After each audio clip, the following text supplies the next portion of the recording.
Day 151. If you're new to this is the journey of 0 to 1 billion. I document myself every day building my business.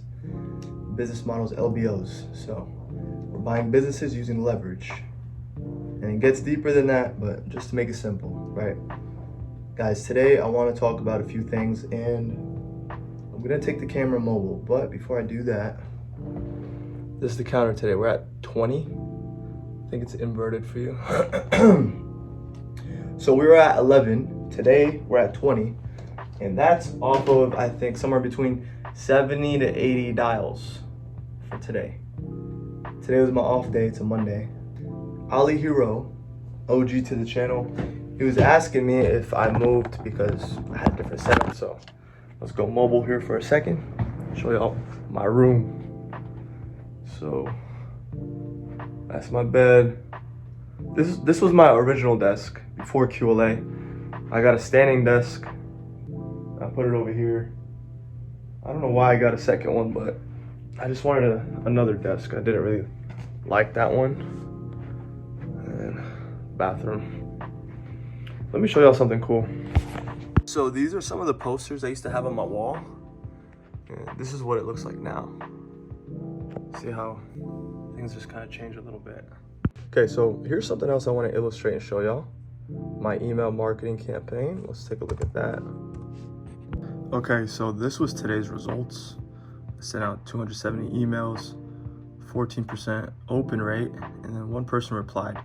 And this was an automated reply. I don't know why I didn't detect that, but I want to show y'all something else. If I go to, let's say, if I go to like this day, for example, my reply rate is so low compared to what it used to be. And the reason why is because of the lists that you use. So if I go to this date, for example, like it was 35% open rate, 110 opens. But if we go to like the day before, for example, like during that time, because I had a different list, 270 with like 30+% open, and you get more replies as a result. And the reason why this is the case is because of the list I have. Okay, so for example, this is one of the lists that I have, and it's about 5,000 lists. I'm not gonna go like through it and scroll because there's a lot of information here, but I'll show this for example, and you could see like, for example, this guy, senior trainer, revenue management. Like these people are not owners. They're not even owners. So even if they open it, it won't make a difference because we're trying to buy companies, right? So as a result, the cold calls, they weren't really working, and the emails aren't really working, and it's just like a big sloppy list. And if I show, so this guy right here, this is Upwork, by the way, Brennan Ward. So we agreed on $300 if he makes me 10,000 leads. So he gave me 5,000 here, he gave another 5 on another list, and he gave another 5 actually. So he gave me 15K, which I really appreciate it. But I was telling him, man, like, dude, I'm really disappointed in the work because like the results I got were so shit. Like the numbers that I called were so garbage, and a lot of these people are not even owners. When I filtered through the owners, because I use ChatGPT to filter this list. So I used ChatGPT to filter through the list, and what I found was there was only about 2,000 owners or decision makers on that list. What about the other list? I can't remember off the top of my head, but basically I stopped using his list. It was kind of like a waste of money, but he gave me a list of like bankers I could reach out to, which honestly the bankers, when I get to it, I get to it, but I'm assuming it's not going to be as hard as I think it is. Finding the deals is going to be harder. And out of the people I spoke with today, I don't want to keep jumping back and forth, right? But I do want to talk about multiple topics. So we were at 11. I spoke with 9 owners today, and there was 2 of them that were actually interested in selling. And that these numbers that I called today, they're not off of this list. They're off of a completely different list that I got for free off of my public library, which is insane. And I only called like 70 to 80, and I found people interested, which is pretty insane. So one lady, she was actually, or 2 of them actually, both people that were interested are in the process of selling currently. And one of the ladies is like super old and she's looking to retire. And she told me her business she's only selling it for like around $300,000, which means like the profit is probably not insane, you know. But she told me it's 300,000 because that's what she asked for. And off of the directory that I have from the public library, it shows that she was making like $3 to $4 million in revenue. So I asked her, I was like, ma'am, like, I see over here that you make $3 million in revenue. Like, why are you selling it for 300,000? She's like, that's what I asked for. And she started telling me like, ever since COVID, they've been like downsizing. So I don't really know how big of a company she has, but she's motivated. And I asked about her LOI, the letter of intent, which is like a contract before the contract. And usually there's an exclusivity agreement within an LOI. So it's like saying like, listen, like, we're gonna agree on a purchase price of 1, 2, 3, but under the conditions of due diligence. And during that period, because we have to spend a lot of money on accounting and the due diligence and lawyer fees and you know, the fees between accounting and lawyers, right? For that reason, we're gonna need an exclusivity clause in our contract of the LOI, right? And then they agree on it. And then from there, it takes about 3 to sometimes 6 months to close, right? And she's in that process. So she's about to close the deal and she's coming at the end. And I was telling her, like, listen, I know there's an exclusivity, like you said, but if anything ever falls through with this deal, you know, please consider us. We'd love to take a look at it, right?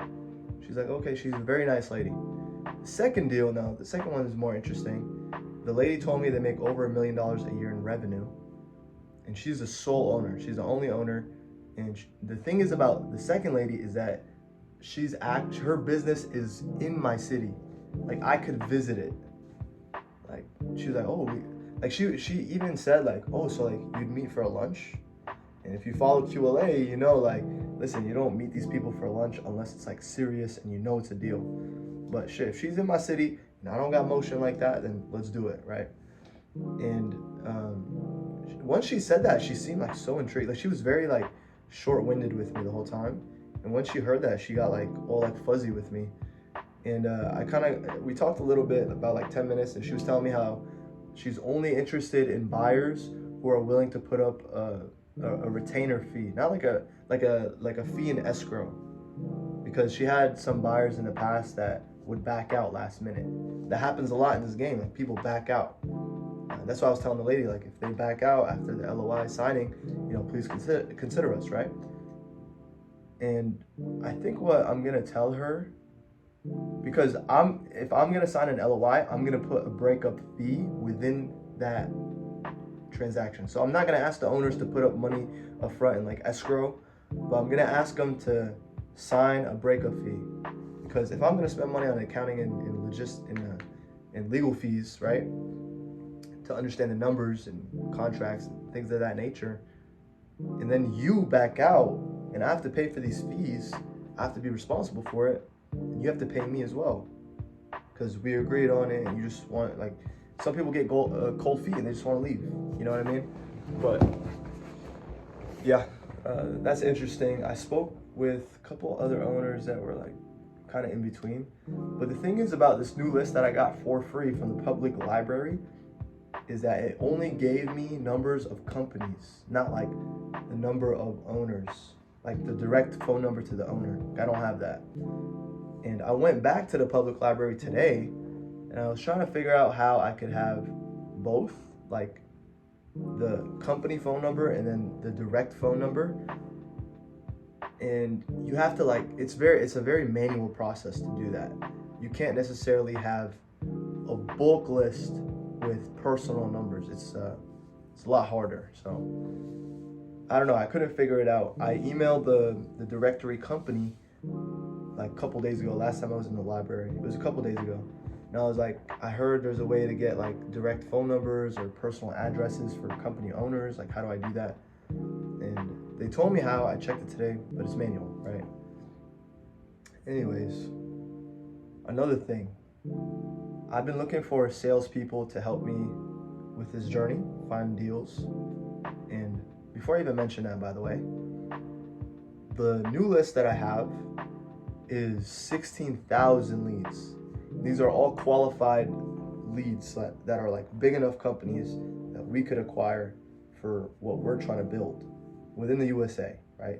So 16,000. There's 2,000 that are within my state, and I'm gonna be handling those 2,000 myself. But the rest of the 16,000 is an opportunity for other people to join the team. And I had a bunch of people DM me who want to join the team, and I've reached out to people on LinkedIn, etc. And I've had interviews with a couple people. So far, 2 interviews with people from LinkedIn. And I decided that I only want to bring people on the team that are from the channel, that are specifically people that watched the journey from the channel, you know. And I think the best way to be a leader is to lead from the front. You know what I mean? So if I'm waking up early morning and I'm making a certain amount of calls and I'm adding to this number, listen, you're joining the team to add to this number, because we know that if we hit 2,000 of these, we're gonna get a deal. I hit 20 and I'm already finding people interested. You know what I mean? So we need people to build onto this number. This is basically a pitch counter. I saw someone's comment, they said that, pitch counter.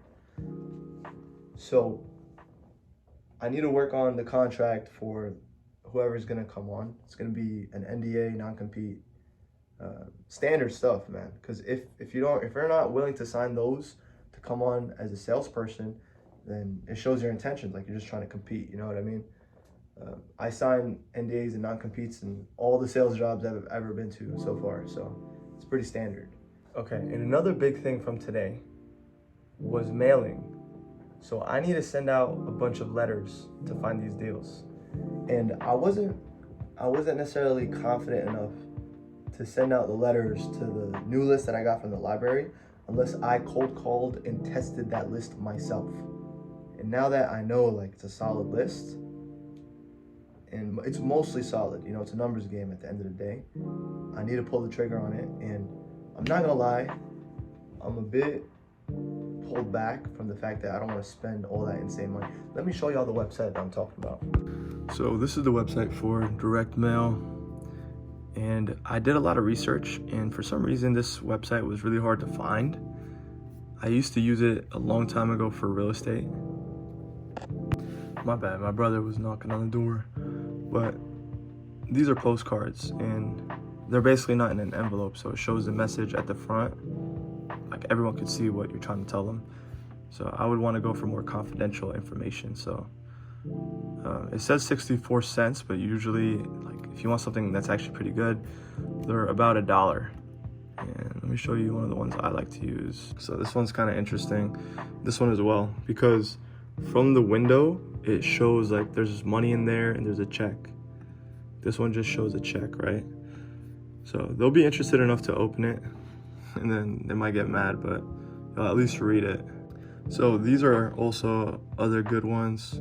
I was thinking about one of these two, probably the orange, probably not the blue one, maybe the orange. But let's see the pricing, right? So I have a 16,000 list. So if I want to send 500, man, it's almost like $500 plus, it's like plus tax, it's like $500 for me to send 500 letters. And it just gets more insane. So definitely a decent amount of marketing cost. And since you're watching this, you get gems like that. Like, that website is kind of hard to find, at least from my experience. Like, I haven't looked at it ever since like 2020. I haven't looked at it. I did a bunch of research for like 2 days trying to find it, and there was a bunch of shitty websites. They were so bad. They had templates that were worse than that one, and they were selling for like $1.30 per letter, which is insane. This is like 90 cents a letter. So I need to pull the trigger on that, and I have to decide which 500 leads I want to send, because I'm only gonna spend the $500. But more importantly, the cold calls is gonna be more effective, because you could do it for free. You know what I mean? Anyone could do it for free. And if you're trying to join the team, what we're building here is insane. If you're brand new to this, let me explain it to you. The way companies are evaluated is a multiple on the profit. And the more profit a company has, the higher of a multiple that it has as well. So typically, if a company makes between $500,000 in profit to $1 million a year in profit, it would be somewhere around 3 times multiple. And don't quote me on that because every industry is a little bit different, but just as an idea, it's around 3 times. So if it makes $1 million a year profit, you'd offer like $3 million for the business. And honestly, the industry that I'm in, if it makes $1 million profit, it's probably closer to like $4 million as an offer that you'd give. And once you combine multiple companies that make $1 million, another company does $1 million, another company that does $1 million, you put them together and you create synergies and you build a solid infrastructure of a company, the multiple increases. It goes from, instead of 3 times, it'll go to like 6 times, 10 times, 15 times. 15 is like if you go public, or sometimes 20 times. For some public companies it's 20, sometimes it's 30. But basically we're buying low and selling high for a company, and we're only going to sell it after a long time. So maybe a 5-year horizon, 5 to 10 years of doing this, multiple acquisitions, we'll sell the portfolio or sell the company. And that's how people get really rich, man. That's how people get really rich, is exits. It's in net worth. It's not in a salary, you know? Like, I'll be making cash flow while I'm doing this journey, you know? These companies are gonna cash flow while the multiple is gonna increase eventually as you do more acquisitions. So if you're trying to be part of this, go ahead and DM me on Instagram. We'll talk and I'll explain what I need you to do. I'll give you a list and I'll see how good you are, man. It's really not that hard. You just have to be persistent. And I'm gonna start putting up some of the rejections that I get. Might as well. Like, I'm trying to make this authentic, and they're not that bad, honestly. Like, who cares? It's not a big deal. It's really a numbers game. And the idea is, if you join the team as a salesperson, every single week we'll have a sales call and we'll discuss everyone's leads. We'll discuss certain objections and the vision a little bit. And this could be something massive, man. We just need the deal flow, because the deal flow is the lifeline of this business. It's the blood of this business. If I don't have the deal flow, then a lot of this stuff won't glue together. And it's pretty much it, man.